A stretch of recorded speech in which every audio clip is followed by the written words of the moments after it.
the reason Kelly Clarkson refused to collaborate with Mariah Carey. Iconic artists working together produce unforgettable musical moments. It opens up a world of limitless opportunities that enable the artists to meld their skills, musical preferences, and personal styles. In the entertainment industry, there have been many partnerships throughout the years, but it seems that the world has been robbed of one famous collaboration that would have resulted in a classic song. Kelly Clarkson openly admits to being an admirer of Mariah Carey, the elusive chanteuse. She revealed this in an interview on the podcast Las Culturistas, which is narrated by Saturday Night Live actor Bowen Yang and actor Matt Rogers. She gave a stage performance of Carey's vision of love in junior high. Despite how well-known the song is, in 1990 it was Carey who won one of her first Grammys for Best Female Pop Vocal Performance. Since not everyone has the opportunity to meet their idols, it was difficult for Clarkson to believe that she would decline Carey's offer to collaborate on a song when they first met. Kelly Clarkson discussed a chat she had with Mariah Carey on Las Culturistas in which the We Belong Together singer unintentionally declined her request. She was like, "Oh, we should write together," the woman remembered.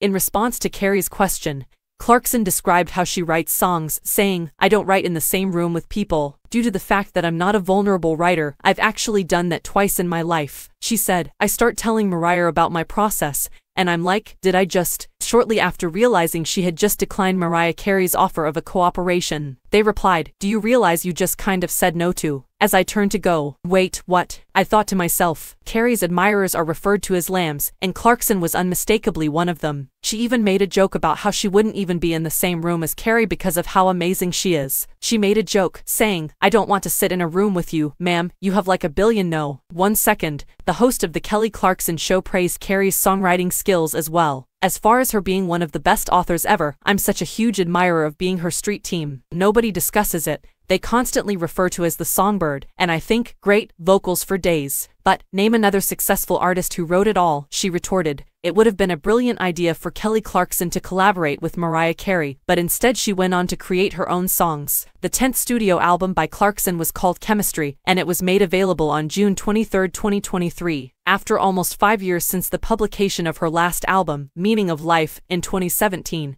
This marked her comeback to the music industry. 3 years after Clarkson and music manager Brandon Blackstock divorced, the album was released. Clarkson filed for divorce in June 2020, and it was granted in 2022, despite the fact that the couple wed in October 2013. River Rose and Remington Alexander are two of the children she and her ex-husband had together. The majority of Chemistry focused on Clarkson's marriage up until her divorce. The record does, however, also go into detail about her divorce itself. She clarified that it's more than just a divorce album during an interview with NPR, adding that she wants those who are going through similar circumstances to not feel alone. In a second interview with Variety, she reaffirmed the same point. "When you're all by yourself, it can seem as though nobody else in the world understands how lonely you are. That, in my opinion, is one of the primary motives for my release of it. It's worth it if this enables even one person to relate to something or aids them in dealing with their grief," she said.